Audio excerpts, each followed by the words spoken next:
ನಮ್ಮ ಇಲಾಖೆ ಕೂಡ ಬಹಳಷ್ಟು ಪ್ರೋಗ್ರಾಮ್ಗಳನ್ನ ಕೇಳಿದ್ದೀವಿ, ಆಸೆ ಕೂಡ ಇದೆ.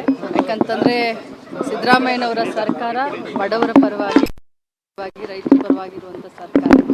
ಸೊ ನೋಡೋಣ, 16ನೇ ದಾಖಲೆ ಬಜೆಟ್ಟು ಎಲ್ಲರನ್ನೂ ಒಳಗೊಂಡಂಥ ಒಂದು ಸಮಗ್ರ ಬಜೆಟನ್ನು ಮಂಡನೆ ಮಾಡ್ತಾರೆ ಅನ್ನೋಂಥ ವಿಶ್ವಾಸ ಇದೆ. ಮೇಡಮ್, ನಿಮ್ಮ ಇಲಾಖೆಗೆ ಕಳೆದ ಬಾರಿ ಅನುದಾನ ಸಹ ಖರ್ಚಾಗಿಲ್ಲ, 6 ತಿಂಗಳಿಂದ 3 ತಿಂಗಳಿಂದ ಬಾಕಿ ಉಳ್ಕೊಂಡಿದೆ ಅಂತ ಆರೋಪ ಇದೆ. ಈ ಬಾರಿ ಹೆಚ್ಚುವರಿ ಅನುದಾನ ಸಿಗುತ್ತಾ ಮತ್ತು ಒಟ್ಟಿಗೆ ಎಲ್ಲನೂ ಕ್ಲಿಯರ್ ಮಾಡ್ತೀರಾ? ನೋಡಿ, ಒಂದು ಮಾತನ್ನೇ ಹೇಳಲಿಕ್ಕೆ ಬಯಸ್ತೇನೆ. ನನ್ನ ಇಲಾಖೆ ಇಷ್ಟು ವರ್ಷ ಬೇರೆ ಇತ್ತು, ಈಗ ನನ್ನ ಇಲಾಖೆ ಬಹುದೊಡ್ಡ ಗಾತ್ರದ ಬಜೆಟನ್ನು ಒಳಗೊಂಡಂಥ ಇಲಾಖೆ ಆಗಿದೆ.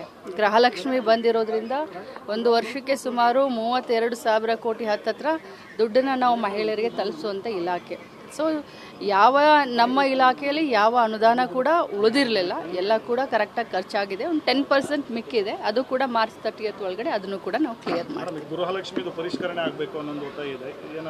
ಇಲ್ಲ, ಯಾವುದೇ ಕಾರಣಕ್ಕೂ ಯಾವ ರೀತಿ ನಡ್ಕೊಂಡು ಹೋಗ್ತಾ ಇದೆ ಇದೇ ರೀತಿನ ನಡ್ಕೊಂಡು ಹೋಗುತ್ತೆ. ಮುಂದಿನ ನೆಕ್ಸ್ಟ್ ತಿಂಗಳು ಗೃಹಲಕ್ಷ್ಮಿ ಅವರಿಗೆ ಹಣ ಪಾವತಿ ಆಗುತ್ತಾ ಅಥವಾ ಮಧ್ಯ ತರ 3 ತಿಂಗಳು 4 ತಿಂಗಳು ಸುಮಾರು ಆಗುತ್ತೆ? ಹಾಗೇನೂ ಇಲ್ಲ, ಸರ್ಕಾರ ಇಷ್ಟು ದೊಡ್ಡ ಯೋಜನೆ ಮಾಡಿದೆ, ಹಣ ಹಾಕ್ತಾ ಇದ್ದೀವಿ. ನವೆಂಬರ್ ಡಿಸೆಂಬರ್ ಕ್ಲಿಯರ್ ಮಾಡಿದ್ದೀನಿ, ಜನವರಿ ಫೆಬ್ರವರಿ ಮಾಡಿದ್ರೆ ಕ್ಲಿಯರ್ ಆಗುತ್ತೆ.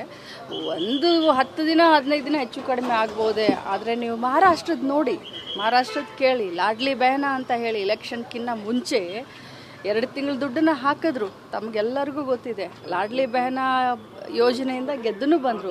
ಈಗ ಹಣನೇ ಹಾಕ್ತಾ ಇಲ್ಲ, ಅದು ಕೂಡ ಮಾಧ್ಯಮದ ಎದುರುಗಡೆ ಬರಬೇಕಲ್ಲ. ಮಹಾರಾಷ್ಟ್ರದಲ್ಲಿ ಲಾಡ್ಲಿ ಬೆಹನಾಕ್ಕೆ ಹಣನೇ ಇಲ್ಲ. ಇಲ್ಲಿ BJPಯವರು ದೊಡ್ಡದಾಗಿ ಕ್ವಶನ್ ಕೇಳ್ತಾರೆ, 6 ತಿಂಗಳಿಂದ ಹಾಕಿಲ್ಲ, ಅಷ್ಟು ದಿನದಿಂದ ಹಾಕಿಲ್ಲ ಅಂತ.